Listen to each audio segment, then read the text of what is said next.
Fala pessoal, tudo bem? Eu tenho este mapa mental onde eu vou estar compartilhando com vocês.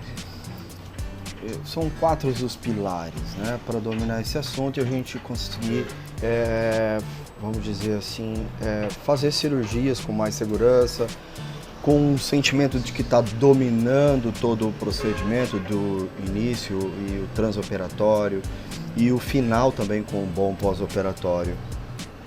E, de uma maneira geral, começa aqui com os fatores associados a essas complicações, né, que passam daí por um bom exame clínico, né, vamos dizer assim, exames de imagem,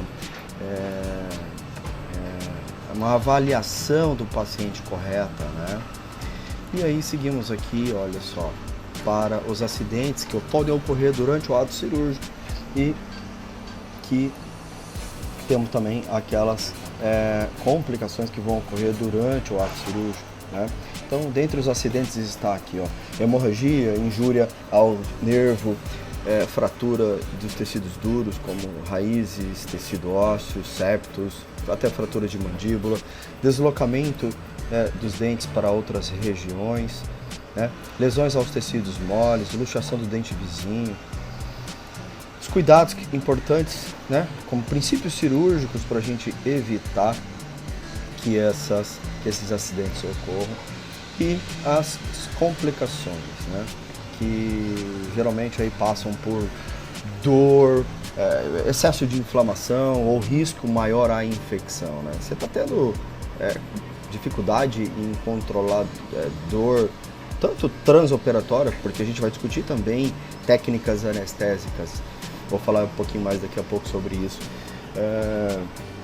Mas principalmente a dor pós-operatória, ela começa a ser controlada desde o início do procedimento, né?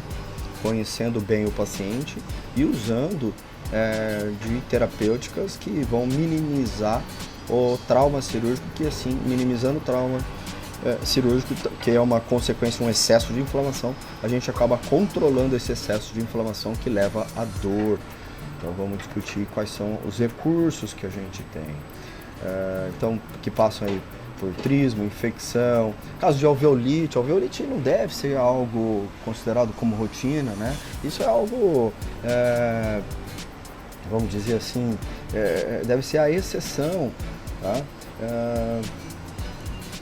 Casos de edema exagerado, equimose, hematoma, infecções, osteomielites, alterações que levam à parestesia do nervo, né? E aquelas orientações gerais que são extremamente importantes de como o paciente vai se comportar. Eu costumo dizer que orientações pós-operatórias devem passar por 3 recomendações: o que o paciente deve fazer, o que o paciente tem que evitar e o que o paciente vai esperar daquele procedimento.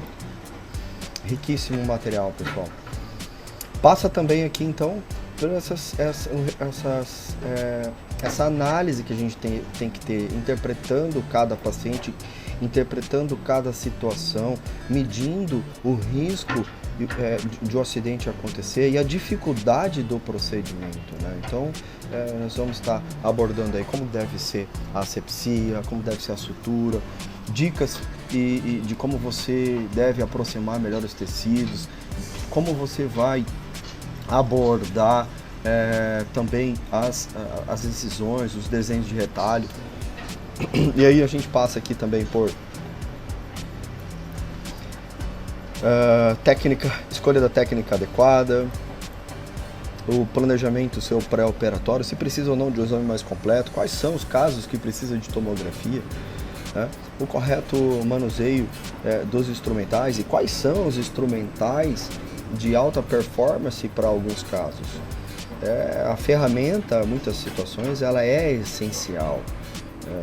Eu costumo brincar também aquela situação: se eu quero atravessar uma região alagada, por exemplo, o Pantanal, o que é melhor, eu ir de uma Ferrari, que é um carro referência hoje no mundo, ou um Jeep super antigo, mas preparado para aquele terreno?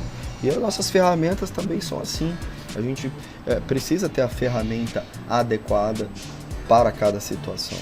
E vou mostrar lá toda a minha mesa cirúrgica, meus instrumentais que eu uso para as mais diversas situações.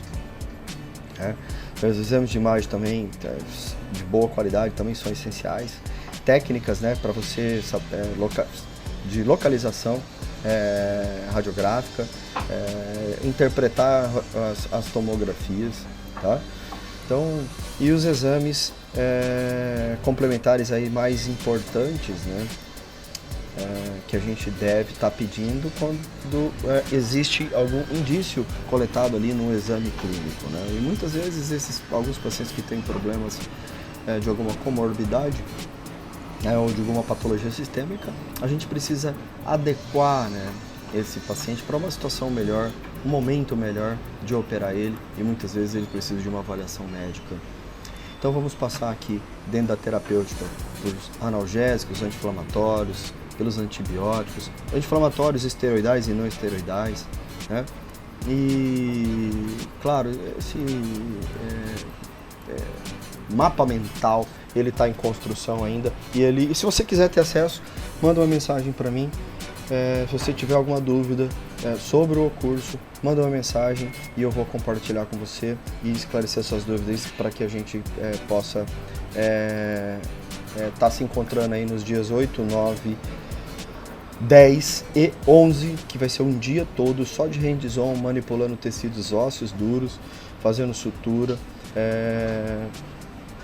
Eu digo assim, desde a sutura até o procedimento de alta do paciente, que também é importante, tá? Das incisões à sutura até a alta do paciente, que às vezes muitas situações acabam ocorrendo nesse pós-operatório e que poderiam ser evitadas se a gente tivesse conversado legal com o paciente, eles nos alertado aí no segundo, terceiro dia pós-operatório. Beleza?